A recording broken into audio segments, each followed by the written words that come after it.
నమస్తే. ఇన్నాళ్ళు నన్ను సపోర్ట్ చేస్తూ, ఎంకరేజ్ చేస్తూ మీ ప్రేమని నాకు అందిస్తున్న ప్రతి ఒక్కరికి కృతజ్ఞతలు.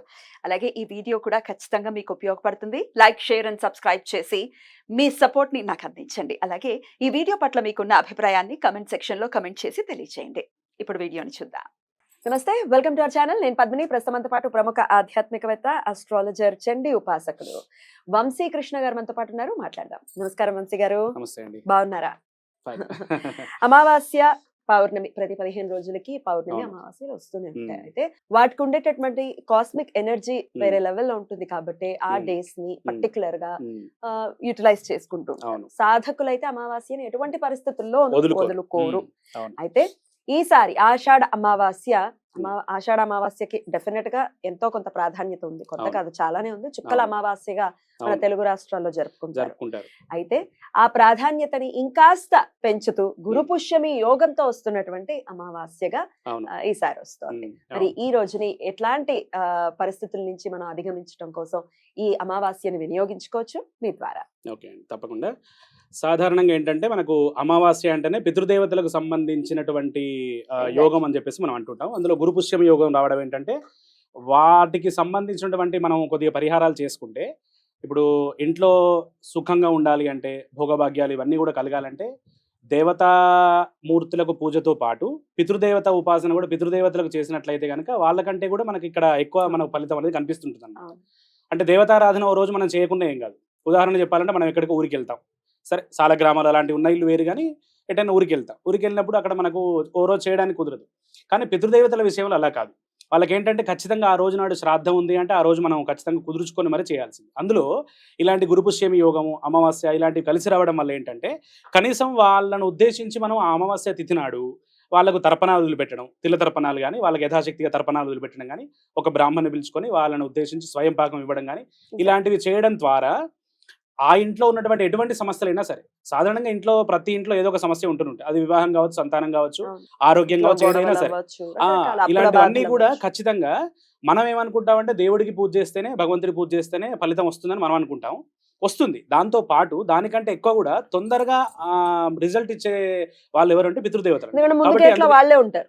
ఉంటారు ఖచ్చితంగా. అందుకనే పెద్దవాళ్ళను మనం మర్చిపోకూడదు. Right. అలాంటివన్నీ అంటుంటారు. కాబట్టి అందులో ఇప్పుడు Right. గురుపుష్యమి యోగం కాబట్టి ఇలాంటివి ప్రత్యేకంగా వచ్చినటువంటి రోజులలో గనక వాళ్ళని ఆరాధించినట్లయితే గనక ఖచ్చితంగా ఇంట్లో పితృదోషాలు అలాంటివి ఏమైనా ఉండి ఇబ్బందులు పడే వాళ్ళు తర్వాత వాళ్ళు సుఖంగా ఉండడానికి అవకాశం ఉంటుంది. కాబట్టి ఆ రోజును చక్కగా వినియోగించుకొని ఆ రోజు వాళ్ళకి యథావిధిగా ఇంతకుముందు మనం అనుకున్న విధంగా తర్పణాలు కానీ స్వయం భాగం ఇవ్వడం బ్రాహ్మడికి అలాంటివన్నీ చేస్తే తప్పకుండా మంచి ఫలితం ఉంటుంది. గురువారం నాడు వస్తుంది. గురుపుష్యమి యోగం కదా, గురువారం నాడే వస్తుంది.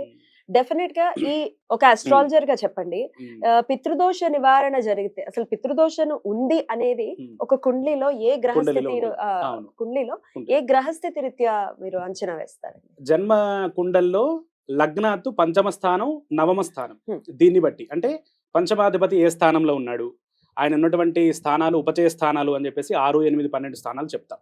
ఆ స్థానాల్లో ఉన్నాడా, ఆ గ్రహం పైన ఆ పంచమాధిపతి పైన దుష్టగ్రహ ప్రభావం ఏమైనా పడుతుందా, అంటే దుష్టగ్రహంతో యుతి కలిసి ఉన్నాడా, దుష్టగ్రహ దృష్టి ఏమైనా పడుతుందా, అదొకటి. ముఖ్యంగా పితృకారకుడు రవి అని చెప్తాం.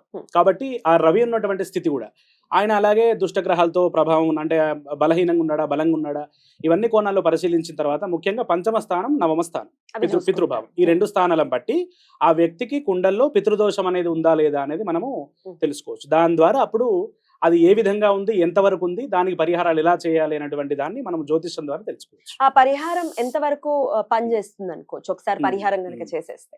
పరిహారం ఎలా పనిచేస్తుందంటే మీకు చాలా ఒక 4 రకాల రెమెడీస్ చెప్తాను మీకు. ఒక వ్యక్తికి పితృదోషం ఉంది అనుకుందాం, దాని ప్రభావం ఎలా ఉంటుందో ముందు మనకు తెలియాలంటే ప్రాక్టికల్గా మనకు లైఫ్లో తెలుస్తుంది. ఆ వ్యక్తికి ఏంటంటే ఆరోగ్యం బాగా ఉండదు, ఆరోగ్యం బాగా ఉన్నా కూడా ఉద్యోగంలో నిలకడ ఉండదు, సరిగ్గా జీతం ఉండకపోవడం. తర్వాత ముఖ్యంగా పితృదోష ప్రభావం ఎక్కడ పడుతుందంటే ఆ ఇంట్లో ఉన్నటువంటి యుక్త వయసులో ఉన్నటువంటి వాళ్ళకి వివాహం కాకపోవడం, సమయానికి వివాహం కాకపోవడం, ఆలస్యం కావడం, అసలు కొంతమందికి వివాహం కూడా కాదు అలా అవ్వడం. తర్వాత వివాహం అయిన వాళ్ళకి సరైన సమయంలో సంతానం కలగకపోవడం, ఒకవేళ సంతానం కలిగినా కూడా అది వాళ్ళకు అంగవైకల్యంతో పుట్టడం, అలాంటివన్నీ జరుగుతాయి. ఇలా జరిగింది అంటే ఖచ్చితంగా అది పితృదోషం అని చెప్పేసి మనం పరిగణించవచ్చు. ఇలాంటి వాళ్ళు ఏం చేయాలి అంటే రెమెడీస్ ఉన్నాయా? రెమెడీస్ తప్పకుండా ఒక 4 మార్గాలు ఉన్నాయి దానికి. ఏంటంటే మొట్టమొదలు చేయాల్సినటువంటి అది ఏంటంటే అలా ఒకవేళ ఉంది.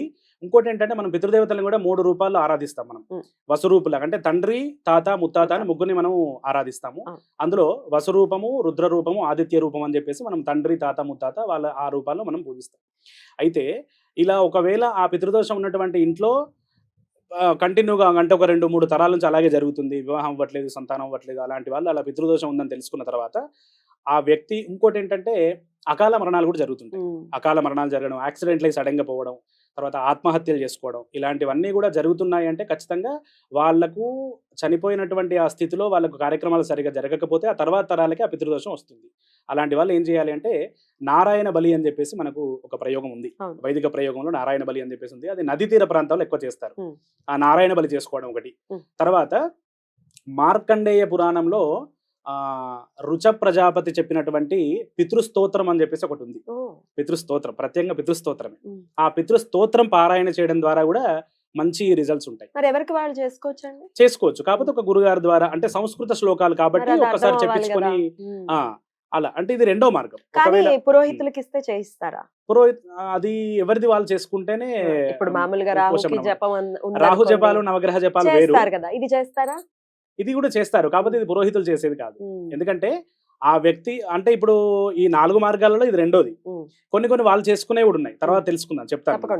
ఇప్పుడు ఈ పితృస్తోత్రం ఒకటి ఉంది. ఈ పితృస్తోత్రం చేయడం ద్వారా ఏంటంటే స్తోత్రే నానెచనరో యోస్మాం స్తోష్యంతి భక్తితః తస్య తుష్టో వయం భోగాన్ ఆత్మజ్ఞానం తథోత్తమం అని చెప్పేసి ఆ స్తోత్రంలోనే ఫలశ్రుతి ఉంటుంది. అంటే ఈ యొక్క పితృస్తోత్రం పారాయణ చేయడం ద్వారా వాళ్ళకు అన్ని భోగాలు మేము ఇస్తామని చెప్పేసి ఆ పితృదేవతలు చెప్తారనమాట.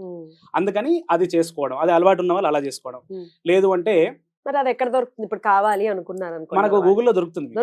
గూగుల్లో పితృస్తోత్రం ఉంది. మార్కండేయ పురాణం ఉన్న వాళ్ళు మార్కండేయ పురాణంలో చూసుకోవచ్చు. లేదంటే గూగుల్లో మనకు దొరుకుతుంది, చూసుకోవచ్చు. అలా చూసుకోవచ్చు. తర్వాత పద్మపురాణంలో ఉన్నటువంటి భాగవత మహాత్మ్యం అని చెప్పేసి ఒకటి ఉంది. ఇప్పుడు మీరు అన్నట్టు ఇది వాళ్ళు చేసుకోవచ్చు, ఎవరికి వాళ్ళు చేసుకోవచ్చు. పద్మపురాణంలో భాగవత మహాత్మ్యం ఉంది. అంటే భాగవతం చేసుకోవడం ద్వారా, పారాయణ చేసుకోవడం ద్వారా ఎటువంటి ఫలితాలు వస్తాయి అన్నటువంటి క్రమంలో ఈ పద్మపురాణంలో గోకర్ణోపాఖ్యానం అని చెప్పేసి ఒకటి ఉంది. అంటే ఆ గోకర్ణుడు యొక్క కథ అంతా కూడా అంటే గోకర్ణుడి యొక్క సోదరుడు దుందుమారి. ఆయన చాలా ఉన్నప్పుడు చిన్నగా చెప్పుకుందాం కథ, ఎందుకంటే అది చాలా వివరంగా ఉంటుంది. ఆయన బతికున్నటువంటి సమయంలో చాలా పాపాలు చేస్తాడు. ఆయన చివరి దశలో వెళ్ళిపోయిన తర్వాత ప్రేతై తిరుగుతుంటాడు అనమాట. ఆ పాపాలన్నీ కూడా పోయి బ్రాహ్మణత్వం అంతా కూడా పోయి ప్రేతై తిరుగుతుంటాడు. ఆయన ఒకనాడు ఈ గోకర్ణుడు అన్న అని తెలుసుకొని ఆ గోకర్ణుడు రోజు ఇంటికి వస్తుంటే ఆయన బయటకు వచ్చినటువంటి క్రమంలో ఒకరోజు దున్నపోతులాగా, ఒకరోజు పొట్టేలు వేషంలో అట్లా కనబడుతుంటాడు. ఈయన ఎవరో ప్రేతయ్యి ఉండి అనవసరంగా ఇలా తిరుగుతున్నాడు ఏందా అని చెప్పేసి అనుకొని ఆయనకు ఉన్నటువంటి తపోశక్తితో దానిపైన నీళ్ళు చల్లుతాడు. నీళ్ళు చల్లితే అప్పుడు అందులోంచి మాటలు వస్తాయి. నేను నీకు సోదరుని అవుతాను, నేను ఇలాంటి పాప పనులు చేయడం ద్వారా నాకు ఇలాంటి జన్మ వచ్చింది కాబట్టి నాకు విముక్తి కలిగించు అని చెప్పేసి అంటే సరే దీనికి ఒక మార్గాన్ని నేను చూస్తానని చెప్పేసి పెద్దవాళ్ళని, పండితులు అందరినీ చూస్తారు. వాళ్ళు చెప్పే మార్గాలని చెప్తారు. అయినా కూడా ఆయనకు విముక్తి కాదు. గయాలో శ్రాద్ధం పెట్టిస్తారు, అయినా కూడా కాదు. అసలు సాధారణంగా గయాలో శ్రాద్ధం పెడుతున్నామంటే పితృదేవతలకు విముక్తి అవుతుంది. అలా కూడా ప్రేతకు విముక్తి అంటే అన్ని పాపాలు చేశాడు. అయితే అలా కూడా కాకపోతే ఏంటంటే ఈయన ఇలా కాదనుకుని గోకర్ణుడు ఒకసారి సూర్యుని గురించి తపస్సు చేస్తాడు. సూర్యుడి గురించి తపస్సు చేసినప్పుడు అప్పుడు ఆ సూర్య భగవానుడు చెప్తాడు, భాగవతం కనుక ఆయనకు వినిపించినట్లయితే కనుక సప్తాహ దీక్షతో భాగవతం వినిపించినట్లయితే కనుక ఆయనకు తప్పకుండా వైకుంఠ ప్రాప్తి కలుగుతుందని చెప్పేసి ఇవన్నీ చెప్తాడు. ఆయన చెప్పిన వెంటనే ఆయనే చేస్తాడు. ఆ విధంగా సప్తాహం వినిపిస్తాడు. వినిపించిన తర్వాత 7 రోజుల తర్వాత వైకుంఠం నుంచి విష్ణుదూతలు వస్తారు. వచ్చి ఈయనని తీసుకెళ్తారు. తీసుకెళ్లే క్రమంలో గోకర్ణుడు అడుగుతాడు, ఈ భాగవతం ఆయనకు చెప్పినప్పుడు నా సోదరుడితో పాటు మిగతా వాళ్ళంతా కూడా విన్నారు కదా, మరి వాళ్ళకు కూడా వైకుంఠ ప్రాప్తి కలగాలి కదా, ఎందుకు అని చెప్పేసి అంటే అప్పుడు ఆయనే చెప్తారు. ఇప్పుడు ఏంటంటే సప్తాహ దీక్షగా నేను చెప్తున్నప్పుడు ఆయన ఒకడు మాత్రమే శ్రద్ధగా విన్నాడు. ఏదైనా సరే జపం చేసినా పూజ చేసినా శ్రద్ధగా చేస్తేనే పూర్తి ఫలితం ఉంటుంది తప్ప లేకపోతే ఫలితం రాదని అప్పుడు ఆ విష్ణుదూతలు చెప్తారు. మిగతా వాళ్ళు శ్రద్ధగా వినలేదు కాబట్టి గోకర్ణ ఇంకొకసారి ఈ కథ వినిపించే వాళ్ళకు భాగవతం. అప్పుడు వీళ్ళందరినీ కూడా సాక్షాత్ విష్ణుమూర్తి వచ్చి తీసుకెళ్తాడని చెప్పేసి అంటే అప్పుడు ఆయన వినిపించాడు. వాళ్ళు వైకుంఠ ప్రాప్తి కలగడం. అట్లాగే గోకర్ణుడికి ఎలా వైకుంఠ ప్రాప్తి కలిగిందో ఈ కథలోనే చివరిలో మనకు ఉంటుందన్నమాట. ఈ కథను ఎవరైతే శ్రాద్ధ సమయంలో అంటే వాళ్ళ యొక్క పితృదేవతలకు ఉన్నటువంటి ఆ రోజు నాడు శ్రాద్ధం ఆచరిస్తారో ఆ రోజు నాడు గనక ఈ కథ పారాయణ చేసినట్లయితే గనక అంటే వాళ్ళు వాళ్ళకు పోయినటువంటి తప్పకుండా రోజు అంతేనండి? కోల్పోయినటువంటి రోజు. మరి ఆ రోజు మాకు తెలియదండి అంటే ఏం చేస్తారు? తెలియదు అన్న వాళ్ళు ఏంటంటే మహాలయం అని చెప్పేసి మహాలయ పక్షాలు మనం భాద్రపదం. చేస్తాం. భాద్రపద మాసంలో అమావాస్య నాడు ఉమ్. శ్రాద్ధం చేసినట్లయితే ఖచ్చితంగా వాళ్ళకు ముడుతుంది. ఉమ్. అలా ఉమ్. ఇలాంటి కొన్ని మార్గాలు ఉన్నాయి. ఇది అలాగే పారాయణం చేసుకోవచ్చు. అదొకటి. ఇంకొకటి ఏంటంటే నాలుగోది ఉమ్. క్షేత్ర దర్శనం విషయంలో చూసినట్లయితే కనుక కొన్ని క్షేత్రాలు కూడా దర్శనం చేసుకుంటే మనకు పితృదోషం పోతుందని ఉంది. ఉమ్. అలాంటి క్షేత్రాలలో ఏంటంటే మనకు ఆ తమిళనాడు ప్రాంతంలో తిరునల్లార్ అని చెప్పేసి ఒక శని క్షేత్రం ఉంది. తిరునల్లారు. తిరునల్లార్ ఉమ్. ఆ ఆలయానికి మనకు ఒక 25 కిలోమీటర్ల దూరంలో ఉమ్. కూతనూరు సరస్వతి అని చెప్పేసి ఒక ఆలయం ఉందన్నమాట. ఆ ఆలయానికి ఒక 3 కిలోమీటర్ల దూరంలో మనకు ఆ ఆలయంలో ఆ ఈ దేవాలయం ఉందన్నమాట. ఆ దేవాలయము దాని పేరేంటంటే తిలతర్పణపురి అని చెప్పేసి అంటారు ఆ దేవాలయాన్ని. ఉమ్. అక్కడ సాధారణంగా గణపతి గజముఖంతో ఉంటాడు, అక్కడ నరముఖంతో ఉంటాడు అనమాట. బాలగణపతి నరముఖంతో ఉంటాడు. అక్కడ తిల తర్పణపురి అనేటువంటి దాంట్లో రాముడు ఉన్నటువంటి ఆ రోజులలో శివుడు ఒకసారి రాముడు శివుని ప్రార్థించడంతో శివుడు ప్రత్యక్షమై దశరథుడికి విముక్తి కలగడానికి అని చెప్పేసి ఇక్కడ తిలతర్పణ వదిలితే ఆయనకు ముక్తి కలుగుతుందని చెప్పేసి అంటే రాముడు అక్కడ తిలతర్పణ వదులుతాడు. బా. అందుకని ఆ క్షేత్రాన్ని దర్శించి ఉమ్. మీరు అన్నట్టు ఈ గురుపుష్యమ యోగం ఇలాంటి యోగాలలో ఆ అమావాస్య నాడు అక్కడికి వెళ్ళి తిలతర్పణ వదిలినట్లయితే కనుక ఉమ్. మీరు అన్నట్టు సింపుల్ గా చేసుకునే రెమెడీ. ఉమ్. కాబట్టి అక్కడికి వెళ్ళి తిలతర్పణ వదిలినట్లయితే కనుక పితృదోషం నుంచి మనము విముక్తి పొందుతారు. విముక్తి పొందుతారు. చాలా అద్భుతంగా తెలియజేశారండి. ఎన్ని విధానాలు ఉన్నాయి అవన్నీ చాలా. కూడా చేశారు. డెఫినెట్ గా దాన్ని యూటిలైజ్ చేసుకుని మన వాళ్ళు ఈ ఇబ్బందుల నుంచి బయటపడాలని బయటపడొచ్చు. మనస్ఫూర్తిగా కోరుకుంటూ చాలా చక్కగా తెలియజేశారు. కృతజ్ఞతలండి. నమస్తే. నమస్తే.